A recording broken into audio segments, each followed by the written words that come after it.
Hi students, welcome back to SK Tutorials. I am your Ramesh sir.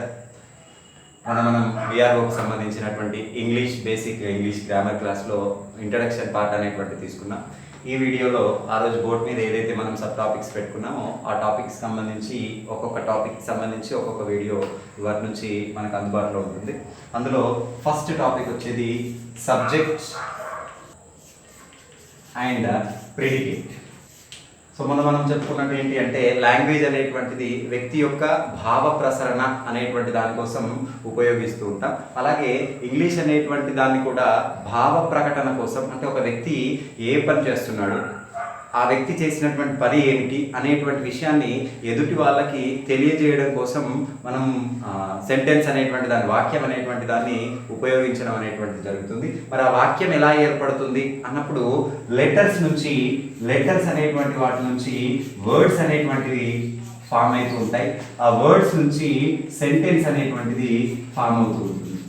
So group of letters can make a word, అలాగే group of words can make a sentence. అంటే ఆ sentence, ఆ వాక్యం అనేటువంటిది ఒక వ్యక్తి, ఏ వ్యక్తి అయితే ఆ పని చేస్తున్నాడు లేదా ఆ వ్యక్తి చేసినటువంటి పని ఏమిటి అనేటువంటి విషయాన్ని తెలియజేసేటువంటి దాన్ని మనము సెంటెన్స్ అంటాం. దీన్ని ఇంగ్లీష్లో డెఫినేషన్ ప్రకారంగా చెప్పుకోవాలనుకుంటే a group of words which give perfect meaning is called sentence. అంటే ఏదైతే అర్థవంతమైనటువంటి పదాల సమూహం ఉంటుందో ఆ అర్థవంతమైనటువంటి పదాల సమూహాన్ని మనము సెంటెన్స్ అంటాం. A group of words which gives complete sense is called sentence. అంటే అర్థవంతమైనటువంటి పదాల యొక్క సమూహము.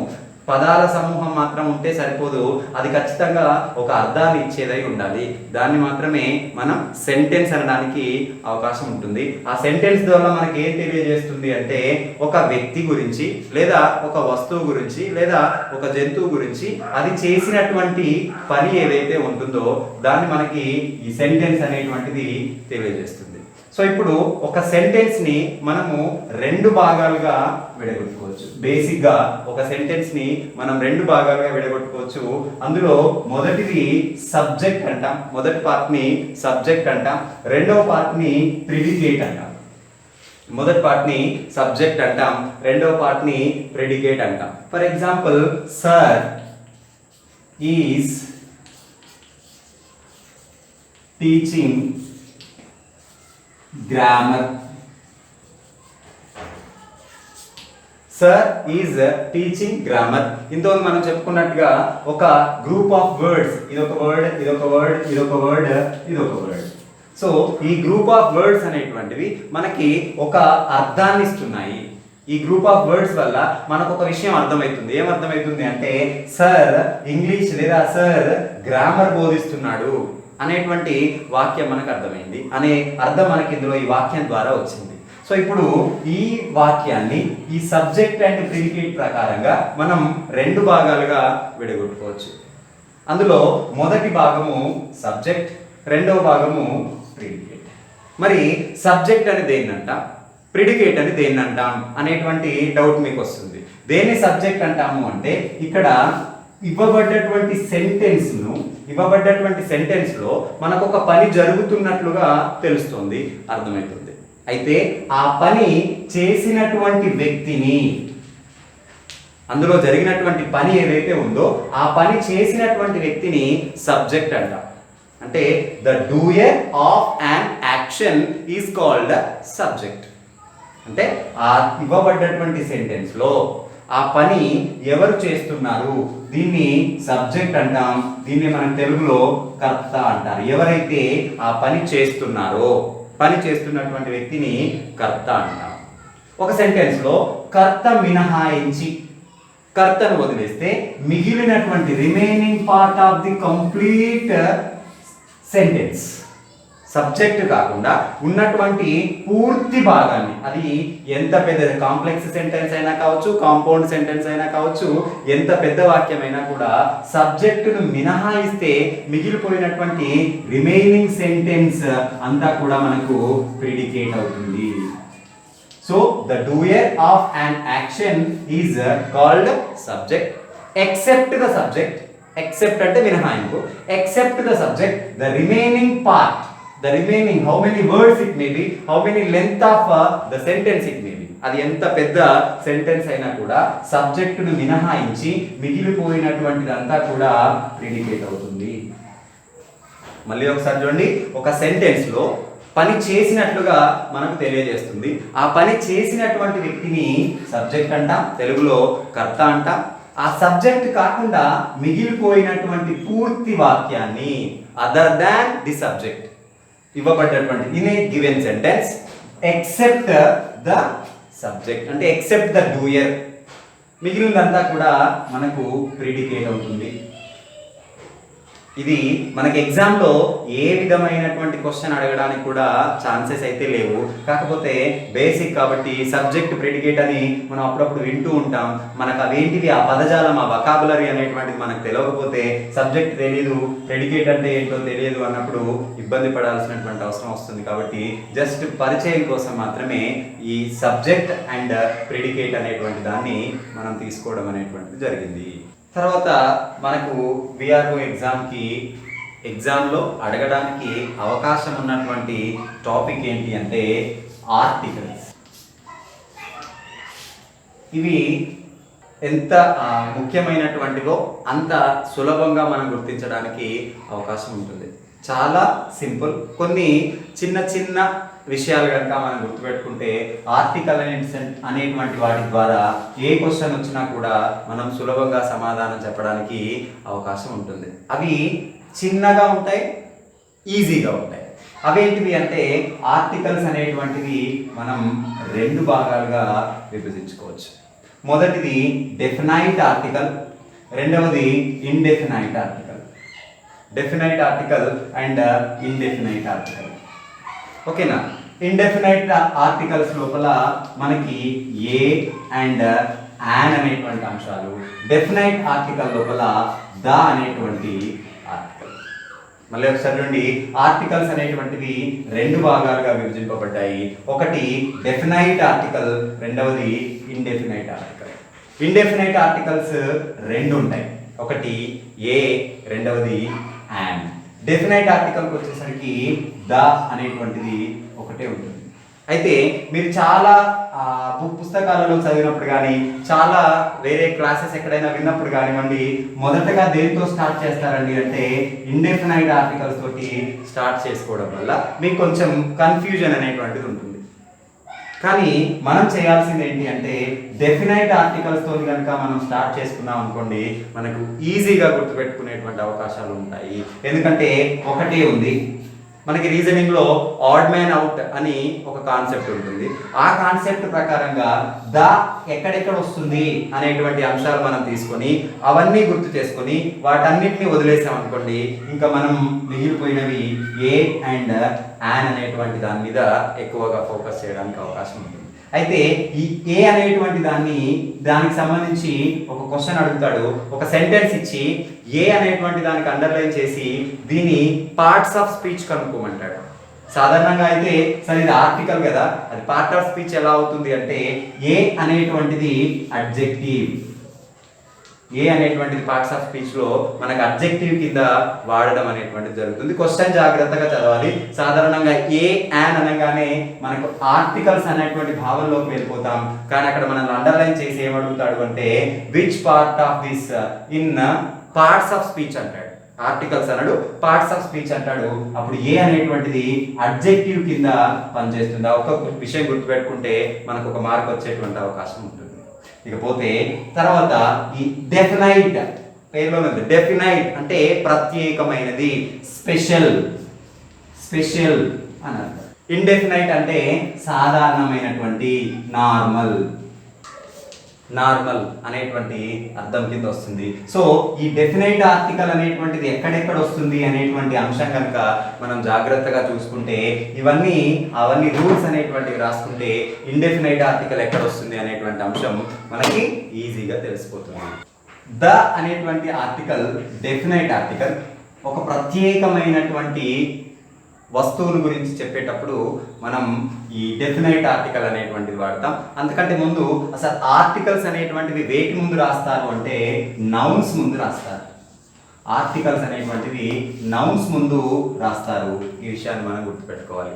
ఆ నౌన్ అనేటువంటి దానికి మనం ఇచ్చేటువంటి ప్రత్యేకతను బట్టి అక్కడ ద అనేటువంటి ఆర్టికల్ వస్తుందా, ఏ అనేటువంటి ఆర్టికల్ వస్తుందా, యాన్ అనేటువంటి ఆర్టికల్ వస్తుందా అనేటువంటిది మనం ఇక్కడ తెలుసుకోవాలి. ద అనేటువంటిది సింగులర్, అలాగే ప్లూరల్ నౌన్స్ కి కూడా ద అనేటువంటిది మనం వాడతాం. అది సింగులర్ నౌన్ అయినా పర్వాలేదు, ప్లూరల్ నౌన్ అయినా కూడా పర్వాలేదు, ద అనేటువంటి దాన్ని మనం వాడతాం. అదే ఏ అండ్ యాన్ అనుకోండి, కేవలం సింగులర్ వాటికి మాత్రమే మనం వాడేటువంటి అవకాశం ఉంటుంది. ఈ ద అనేటువంటి డెఫినైట్ ఆర్టికల్ ఒక ప్రత్యేకమైనటువంటి వస్తువుని స్పెసిఫిక్ గా చెప్పేటువంటి నౌన్ గురించి మాట్లాడేటప్పుడు మాత్రమే ద అనేటువంటి ఆర్టికల్ వస్తుంది. For example, he is a doctor. He is a doctor అన్నప్పుడు ఇక్కడ డాక్టర్ అనేటువంటి వాడు చాలా సాధారణమైన, ఎవరో ఒక డాక్టర్ కాబట్టి ప్రత్యేకమైనటువంటి వాడు కాదు కాబట్టి ఏ అనేటువంటి ఆర్టికల్ వచ్చింది. అలా కాకుండా he is the doctor, he is the doctor who treated me. అంటే హీ ఈజ్ ద డాక్టర్, ఆయన డాక్టర్. ఆయన ప్రత్యేకత ఏంటి అంటే ఆయన ఒకే ఒక డాక్టర్.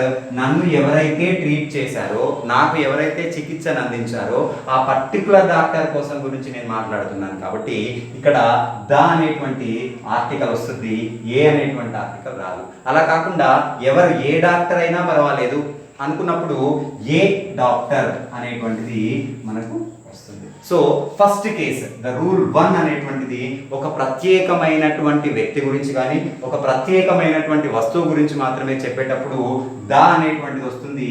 ఇది ఫస్ట్ రూల్. ఒక ప్రత్యేకమైనటువంటి ఒక పుస్తకం గురించి కావాలండి, గివ్ ద బుక్ అంటే ఒక బుక్. గివ్ ఏ బుక్ అంటే ఏ బుక్ అయినా పర్వాలేదు, గివ్ ఏ బుక్ అన్నప్పుడు ఏ బుక్ అయినా పర్వాలేదు. కానీ give the book which is coloured black.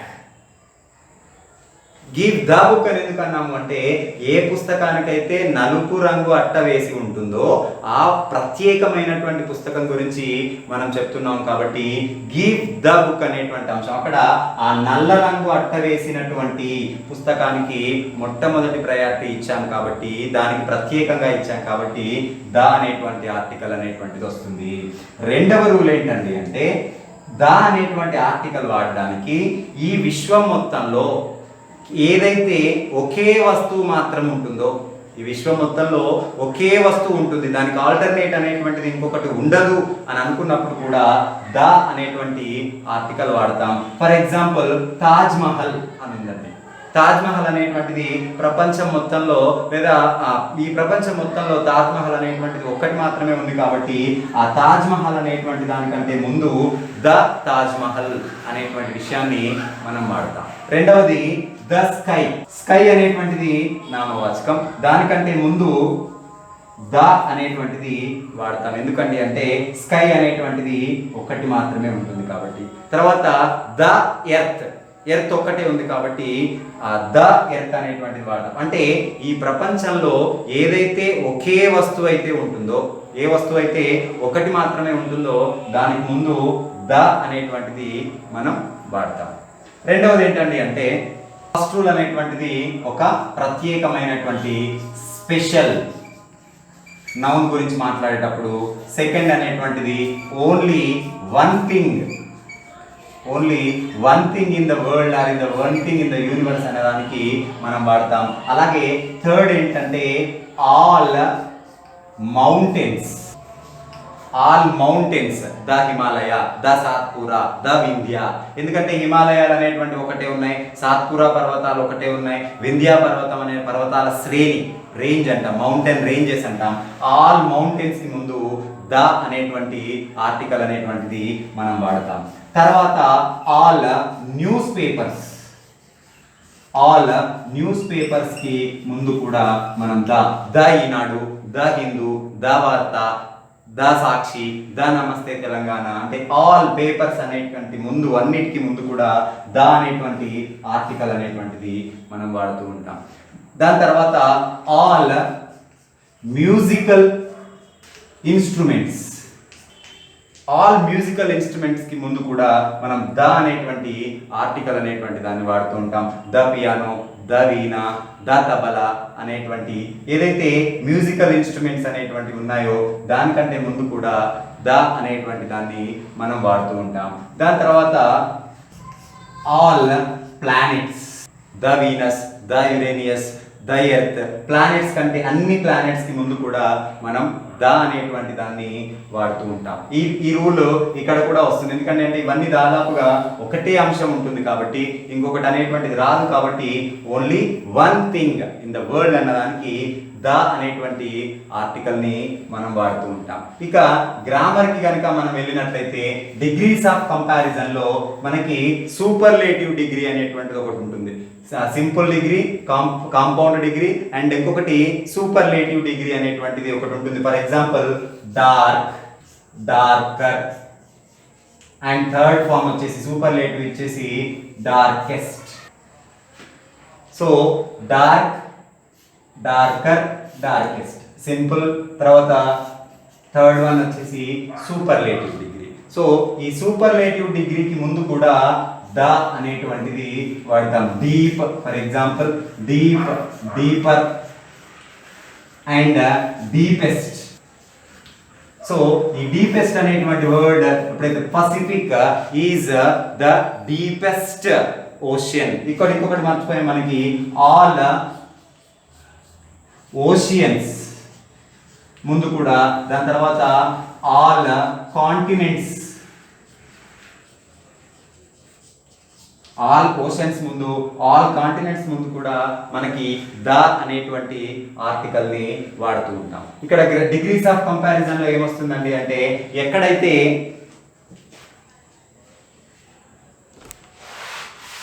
తర్వాత ఇక్కడ గ్రామర్ పరంగా చూసినట్లయితే మనకి సూపర్లేటివ్ డిగ్రీ, సూపర్లేటివ్ డిగ్రీలో సెంటెన్స్ ఎట్లా స్టార్ట్ అవుతుంది అంటే వన్ ఆఫ్ ది, ఒక సెంటెన్స్ లో వన్ ఆఫ్ అనేటువంటిది వస్తే వన్ ఆఫ్ ది తర్వాత deepest or closest. For example ఒక ఫ్రెండ్ కూడా చెప్పాలి, ఒక ఫ్రెండ్ గురించి చెప్పాలనుకోండి, ఆయన క్లోజ్ ఫ్రెండ్ అనుకోండి, he is one of the my closest, is one of the my closest friend అనేటువంటి. అంటే ఎక్కడైతే ఏ సెంటెన్స్ లో వన్ ఆఫ్ ది అనేటువంటిది వస్తుందో దానికి ముందు కూడా సూపర్లేటివ్ డిగ్రీ అనేటువంటిది రాస్తాం. ఇంకొకటి చూస్తే India is one of the greatest countries, India is one of the greatest countries అనేటువంటి దానిలో ఆ వన్ ఆఫ్ ది అనేటువంటి సెంటెన్స్ వచ్చింది కాబట్టి సూపర్లేటివ్ డిగ్రీ కాబట్టి దానికి ముందు కూడా ద అనేటువంటి డెఫినైట్ ఆర్టికల్ ని మనం వాడతాం. మళ్ళీ ఒకసారి చూసినట్లయితే ఫస్ట్ ఏదైతే వస్తువు ప్రత్యేకతను సంతరించుకొని ఉంటుందో, ఏదైతే వస్తువు విశేషణాన్ని ప్రత్యేకతను సంతరించుకొని విశేషణాన్ని కలిగి ఉంటుందో దానికి ముందు ద అనేటువంటి దాన్ని వాడతాం. సెకండ్ ఏంటి అంటే ప్రపంచంలో లేదా ఈ విశ్వంలో ఒకటి మాత్రమే ఏదైతే ఉంటుందో దానికి ముందు ద అనేటువంటి ఆర్టికల్ అనేటువంటిది వాడతాం. For example the earth, the moon, the sky, the Everest, the Eiffel tower, ఇట్లాంటివి ఒకటి మాత్రమే ఉంటుంది అనుకోండి. తర్వాత ఆల్ న్యూస్ పేపర్స్ కి, ఆ తర్వాత ఆల్ మ్యాగజైన్స్ కి, ఆ తర్వాత all planets, all mountains, all oceans, all musical instruments, వీటన్నిటికి ముందు కూడా ద అనేటువంటి ఆర్టికల్ ని మనం వాడతాం. ఈ చిన్న అంశాలు గుర్తుపెట్టుకుంటే ద అనేటువంటి మనకి ఇచ్చినటువంటి సెంటెన్స్ లో ఆర్టికల్ ని ఐడెంటిఫై చేయండి లేదా ఆర్టికల్ ని రాయండి అని అన్నప్పుడు ఈ అంశాలు ఏవి లేకుండా చూసుకుంటే సరిపోతుంది. మౌంటైన్స్ ఉన్నాయా, పేపర్స్ ఉన్నాయా, లేకపోతే ఓషన్స్ ఉన్నాయా, లేకపోతే డైరెక్షన్స్ అండి, all directions, east, west, north, south, ఇట్లాంటివన్నీ. అండ్ ఆల్ కంట్రీస్ కూడా ద ఇండియా అనాలి, ఏ ఇండియా అనకూడదు, ద ఇండియా అనాలి. తర్వాత ద అమెరికా అనాలి. తర్వాత the chief minister, the prime minister, ఎందుకంటే తెలంగాణ రాష్ట్రానికి ఒకటే చీఫ్ మినిస్టర్ ఉంటాడు, భారతదేశం మొత్తానికి ఒకటే ప్రైమ్ మినిస్టర్ ఉంటారు. ద ప్రెసిడెంట్, ద స్పీకర్ అనేటువంటివి మనం రాయాలి. ప్రత్యేకత ఒక్కటి మాత్రమే ఉంటుంది అనుకునేటువంటి దాని మీద మనము ద అనేటువంటి డెఫినెట్ ఆర్టికల్ ని వాడాలి. క్వశ్చన్ పాయింట్ ఆఫ్ వ్యూలో ఇంతకుముందు మనం అనుకున్నాం ఆడ్ మ్యాన్ అవుట్ అనేటువంటి దానిలో ద అనేటువంటి ఆర్టికల్ లేకపోతే సరిపోయింది. ఏ యాన్ ని ఈజీగా గుర్తుపట్టవచ్చు మనం. ఎక్కడ ఏ వస్తుంది ఎక్కడ యాన్ వస్తుంది అనేటువంటిది చాలా సింపుల్. కాకపోతే ద అనేటువంటిది డెఫినైట్ ఆర్టికల్ వస్తుందేమో ఇక్కడ అనేటువంటి ఒక భావన వస్తుంది. ఆ సెంటెన్స్ చదివినప్పుడు చాలా మంది ఫస్ట్ రూల్ ఒకటే గుర్తుపెట్టుకుంటారు, ఏంటి అంటే ప్రత్యేకతను సంతరించుకొని ఉంటే దా వస్తుంది అని మనం విన్నాం. కాబట్టి ఆ సెంటెన్స్ ని ఒకటికి 2 సార్లు చదివేసరికి ఆ సెంటెన్స్ మనం రెండోసారి చదివేసరికి నిజంగానే ప్రత్యేకమైందేమో అనుకొని దా అనేటువంటిది టిక్ చేసేటువంటి అవకాశం ఉంటుంది. అలా కాకుండా ఇక్కడ మనం ఇంతకుముందు లిస్ట్ లో చెప్పుకున్నటువంటి టాపిక్స్ ఏవైతే ఆ ఇవ్వబడ్డటువంటి క్వశ్చన్ లో లేవనుకోండి, అక్కడ దా వచ్చేటువంటి అవకాశము 100% లేనట్లే. All directions, all countries, all oceans, all mountains, తర్వాత all newspapers, all musical instruments, prime ministers, chief ministers, countries, presidents, speakers, ఇలా ఒక్కరు మాత్రమే ఉన్నారు, వేరే వాళ్ళు ఉండడానికి అవకాశం లేదు అనుకున్న ప్రతి దానిలో ద అనేటువంటి ఆర్టికల్ వస్తుంది. ఇది ఒక్క సింపుల్ గా గుర్తుపెట్టుకుంటే ఏ అండ్ యాన్ అనేటువంటివి చాలా సింపుల్ గా గుర్తుపెట్టుకునేటువంటి అవకాశం మనకు ఉంటుంది. అనేటువంటి డెఫినైట్ ఆర్టికల్ కి ఇంత ముందు చెప్పినటువంటివి గుర్తుపెట్టుకొని వాటిని ఆడ్ మ్యాన్ అవుట్ కింద తీసేస్తే ఇండెఫినైట్ ఆర్టికల్స్ ఏ మరియు యాన్ అనేటువంటి వాటిని చాలా సింపుల్ గా గుర్తించవచ్చు. ఆర్టికల్స్ లోపల దీన్ని ఏ అనడం కంటే చాలా మంది ఆ అంటారు. ఆ అని ప్రొనౌన్స్ చేస్తే అది ఆర్టికల్ అవుతుంది. ఏ అని ప్రొనౌన్స్ చేస్తే అది అడ్జెక్టివ్ కింద మారుతుంది. ఆ అన్నాను ఇక్కడ. ఆ అన్నప్పుడు ఏ అన్నాం అనుకోండి, అది అడ్జెక్టివ్ లాగా మారిపోతుంది. ఆ అంటే అది ఆర్టికల్ అవుతుంది. అయితే నౌన్ ముందు ఏ నౌన్ ముందు ఏ వస్తుంది, ఏ నౌన్ ముందు ఆర్టికల్ వస్తుంది అనే దాని పట్ల ఒక చిన్న క్లారిటీ అనేటువంటిది ఇంతకుముందు ఏమో డెఫినైట్ ఆర్టికల్ దానికి ఇచ్చేటువంటి ప్రాధాన్యతను బట్టి ఉంటే, ఇక్కడ ఏ మరియు యాన్ అనేటువంటిది దాని యొక్క ప్రొనౌన్సియేషన్, దాని యొక్క ఉచ్చారణ అనేటువంటి దాని మీద ఆధారపడి ఉంటుంది, ప్రొనౌన్సియేషన్ మీద ఆధారపడి ఉంటుంది.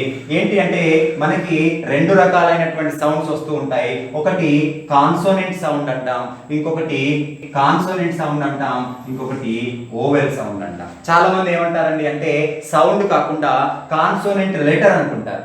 లెటర్ ని బట్టి కాన్సోనెంట్ లెటర్ అయితే ఏ వస్తుంది, ఓవెల్ లెటర్ అయితే యాన్ వస్తుంది అని అనుకుంటారు. అక్కడ మనం చూడాల్సినటువంటిది లెటర్ కాదు, సౌండ్ అనేటువంటిది చూడాలి. ఈ ఏఈఐఓయులు పోగా మిగిలిన 21 లెటర్స్ ని B C D F G H ఇలాంటి మొత్తం 21 లెటర్స్ ని కాన్సోనెంట్స్ అంటాం. ఇవి ఈ 5ని ఓవెల్స్ అంటాం. ఇక్కడ ఒక ఎగ్జాంపుల్ చూద్దాం చూడండి. చాలా మంది ఎస్ఐ అనేటువంటి పదం రాసినప్పుడు దాని ముందు హీఈస్ ఏఎస్ఐ. ఎస్ అనేటువంటిది కాన్సోనెంట్ లెటర్ కాబట్టి ఎస్ కి ముందు ఏ రావాలి అంటారు. ఇది తప్పు. ఏం రావాలి మరి ఇక్కడ అంటే హీఈస్ యాన్ ఎస్ఐ అని రావాలి. సరే, ఎందుకు యాన్ రావాలి అంటే ఇక్కడ చూడండి, ఎస్ అనేటువంటి లెటర్ కాన్సోనెంట్ అయినా, ఎస్ అనేటువంటి లెటర్ కాన్సోనెంట్ అయినా ఎస్ ఈ సా అనేటువంటి సౌండ్ కంటే ముందు మనకు ఏ అనేటువంటి సౌండ్ వస్తుంది. ఎస్ ఏ అనేటువంటి సౌండ్ వస్తుంది కాబట్టి యాన్ ఎస్ఐ అంటాం. ఏ ఈ ఐ ఓ యు. ఈ ప్రొనౌన్సియేషన్ ఇంపార్టెంట్. వీటిని మనం ఓవెల్స్ అంటాం. ఈ లెటర్స్ ఉంటేనే, చాలా మంది ఈ లెటర్ తో వర్డ్ స్టార్ట్ అయితే ఏతో గాని, ఈతో గాని, ఐతో గాని, ఓతో గాని, యూతో గాని లెటర్ తో గనక స్టార్ట్ అయితే, ఫర్ ఎగ్జాంపుల్ ఐ అని రాసాం అనుకోండి, దీనికి ముందు యాన్ ఐ అనేటువంటిది వస్తుంది, ఎందుకంటే ఈతో స్టార్ట్ అయింది. ఇక్కడ లెటర్ కాదు మనం చూడాల్సింది, సౌండ్ అనేటువంటి దాన్ని మనం చూడాల్సి ఉంటుంది. తర్వాత ఓతో స్టార్ట్ అయింది an. A E I O U letters okay, కానీ వాటి సౌండ్ అనేటువంటిది కూడా చూడాలి. ఇక్కడ ఎస్ అనేటువంటిది సా సౌండ్ కంటే ఏ అనేటువంటి సౌండ్ ముందు వస్తుంది కాబట్టి ఎస్ఐ అనేటువంటి పదానికి ముందు యాన్ అనేటువంటిది వస్తుంది. సో దీన్ని బట్టి మనం చెప్పాల్చుకున్నది, మనం గుర్తుపెట్టుకోవాల్సింది ఏంటండి అంటే లెటర్ కాదు, కాన్సోనెంట్ లెటర్ కాదు, కాన్సోనెంట్ సౌండ్ ద్వారా మనము ఏ కానీ యాన్ కానీ గుర్తుపెట్టుకోవడానికి ఛాన్స్ ఉంటుంది.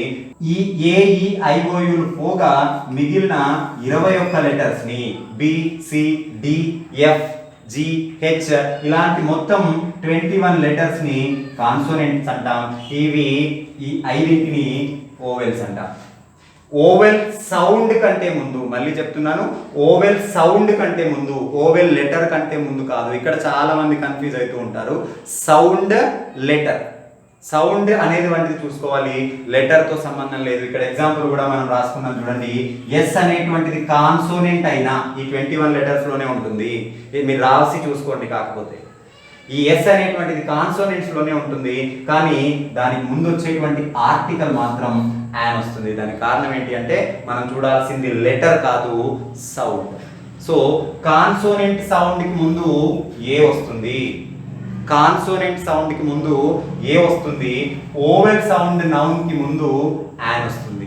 For example a boy, a girl.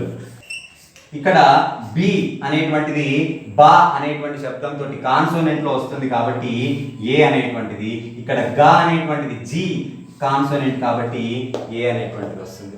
So మళ్ళీ చెప్తున్నాను, ఆ సౌండ్, ఆ ప్రొనౌన్సియేషన్, ఆ ఉచ్చారణ అనేటువంటి దాని మీద, ఆ ప్రొనౌన్సియేషన్ మీద ఆధారపడి ఏ మరియు యాన్ అనేటువంటివి వస్తాయి. కొన్ని కాన్సోనెంట్స్ కూడా ఓవెల్ సౌండ్స్ ని ఇస్తాయి, కొన్ని ఓవెల్స్ అయినప్పటికీ కూడా కాన్సోనెంట్ సౌండ్స్ ఇస్తాయి. ఇక్కడ కాన్సోనెంట్ అయి కూడా ఓవెల్ సౌండ్ ఇస్తుంది కాబట్టి దాన్ని యాన్ అనాలి, యాన్ ముందు పెట్టాలి దానికంటే ముందు. కొన్ని ఓవెల్స్ అయినప్పటికీ కూడా కాన్సోనెంట్ సౌండ్ ఇస్తుంది కాబట్టి దాని ముందు ఏ అనేటువంటి ఆర్టికల్ రావాలి. ఫర్ ఎగ్జాంపుల్ ఇక్కడ MLA ఇచ్చి క్వశ్చన్ ఇస్తాడు, హీ ఈస్ ఏ MLA, అది విచ్ పార్ట్ ఈజ్ రాంగ్ అంటాడు. అప్పుడు ఏమైతుందండి అంటే దిస్ పార్ట్ ఈజ్ రాంగ్. ఎందుకంటే ఎం కి ముందు యాన్ రావాలి. ఎందుకు అంటే ఇక్కడ చూడండి, తెలుగులో రాస్తే మనకి క్లియర్ గా ఉంటుంది. ఎం ఇలా రాస్తాం. ఎం మా సౌండ్ కంటే ముందుగా ఏ సౌండ్ వస్తుంది కాబట్టి మనం ప్రొనౌన్స్ చేసేటప్పుడు, ఇంతకుముందే చెప్పాను, లెటర్ తో కాదు మనం చూడాల్సింది. ఎం అనేటువంటిది ఆబ్వియస్లీ ఎవరైనా కూడా కాన్సోనెంట్ అని చెప్తారు. ఎం అనేటువంటిది లెటర్ కాన్సోనెంటే, కానీ అది ఇచ్చేటువంటి సౌండ్ ఏంటి మనకు అంటే ఓవెల్ సౌండ్ తో ప్రారంభం అవుతుంది, ఓవెల్ సౌండ్ తో ప్రారంభం అవుతుంది. ఎం ఇంతకుముందు మనం రాసుకున్నటువంటి ఎస్ కూడా అంతే, ఎస్ఐ అని రాసుకున్నాం ఇంతకుముందు మనం. He's an SI, he's an SI. ఎందుకు అంటే ఎస్ అనేటువంటిది సా శబ్దం కంటే ముందు ఏ శబ్దం వస్తుంది. AEIOU అనేటువంటివి ఓవెల్స్ కాబట్టి ఓవెల్ సౌండ్ తో స్టార్ట్ అవుతుంది కాబట్టి ఆ వర్డ్ ఇక్కడ యాన్ అనేటువంటిది వస్తుంది. తర్వాత MP కూడా అంతే, MP ఎం అనేటువంటిది కూడా అలాగనే వస్తుంది. ఎన్ కి సంబంధించినటువంటి ఎన్ అని రాసేటప్పుడు కూడా ఎన్ ఏతో ప్రొనౌన్స్ చేస్తాం కాబట్టి అది కూడా ఖచ్చితంగా యాన్ అనేటువంటిది ఆర్టికల్ అక్కడ మనం రాయాల్సి ఉంటుంది. మళ్ళీ చెప్తున్నాను, కొన్ని కాన్సోనెంట్స్ అయినప్పటికీ కూడా ఓవెల్ సౌండ్ ని ఇస్తున్నాయి కాబట్టి యాన్ అనేటువంటిది రాస్తా. సిమిలర్లీ ఇప్పుడు ఏమైతుంది అంటే కొన్ని ఓవెల్స్ అయినప్పటికీ కూడా కాన్సోనెంట్ సౌండ్స్ ఇస్తాయి. అవి ఎట్లా ఉంటాయి అంటే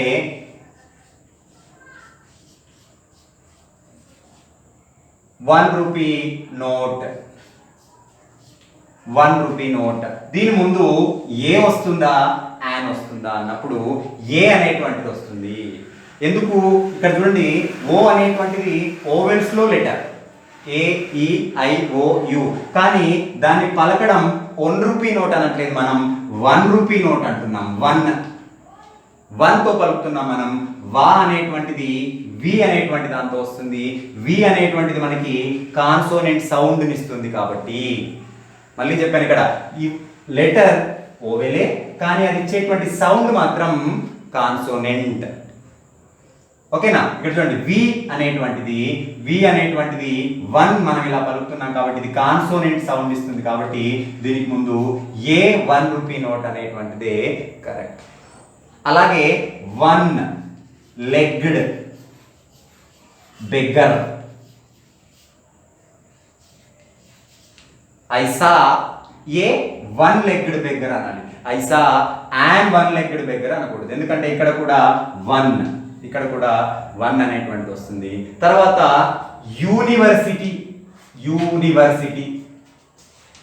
యూనివర్సిటీకి ముందు ఏ వస్తుందా, యాన్ వస్తుందా? ఇక్కడ చూడండి యు, సార్ ఇంతకుముందు AVIOU రాసుకున్నాం మనం, యు ఉంది కాబట్టి యుకి ముందు ఖచ్చితంగా యాన్ వస్తుంది అని మీరంటే అది తప్పు, ఎందుకంటే యాన్ అనేటువంటిది రాదు, ఏ వస్తుంది. ఎందుకంటే ఇది ఇచ్చేటువంటి సౌండ్ ఏంటిది అంటే యు అనేటువంటి సౌండ్ ఇస్తుంది. యు అంటే యా is nothing but Y. Is nothing but Y. Y అనేటువంటిది మనకి కాన్సోనెంట్ సౌండ్ ఇస్తుంది కాబట్టి ఇది ఏ university అనేటువంటిదే correct.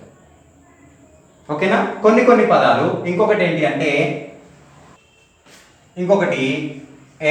HOUR, hour. H చూడండి, హెచ్ అనేటువంటిది కాన్సోనెంట్ కానీ దీనికి ముందు యాన్ వస్తుంది. ఎందుకు యాన్ వస్తుంది అంటే మనం ప్రొనౌన్స్ చేసేటప్పుడు ఈ హెచ్ అనేటువంటి లెటర్ డిజపియర్ అయిపోతుంది, మనకి ఉచ్చారణలో కనబడకుండా. ఏమంటాము అంటే అవర్ అంటాం, అవర్ OUR అవర్ అంటాం. అలాగే హానెస్ట్ అంటాం, హానెస్ట్ యాన్ వస్తుంది దీనికి ముందు కూడా.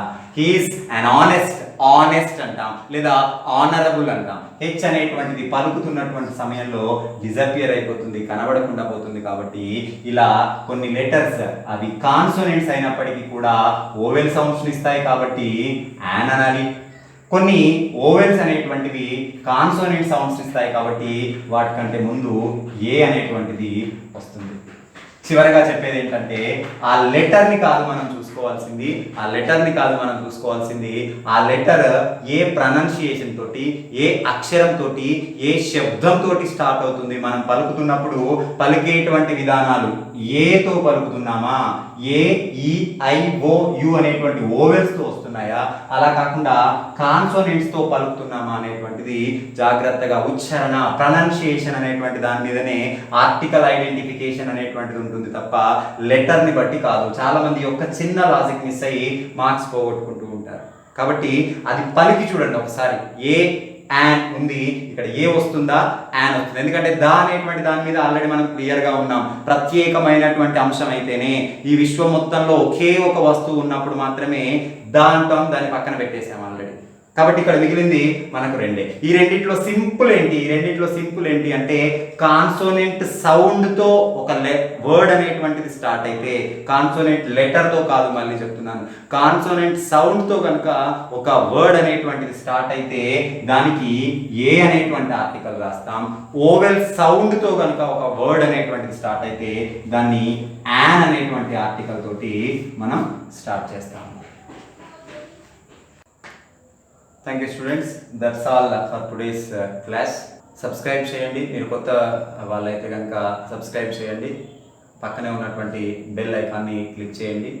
ఎవరైతే ఇన్స్టిట్యూషన్కి వెళ్ళి ఆర్థిక స్తోమత లేక ఇన్స్టిట్యూషన్స్కి వెళ్ళలేనటువంటి ఆ జాబ్ కొట్టాలనేటువంటి ఆతురత ఉండి ఇన్స్టిట్యూట్కి వెళ్ళలేనటువంటి వాళ్ళు ఎవరైతే ఉన్నారో వాళ్ళకి ఈ వీడియోని షేర్ చేసేటువంటి ప్రయత్నం చేసి మా ఛానల్ యొక్క ఎదుగుదలకి ఉపయోగపడండి. Thank you very much.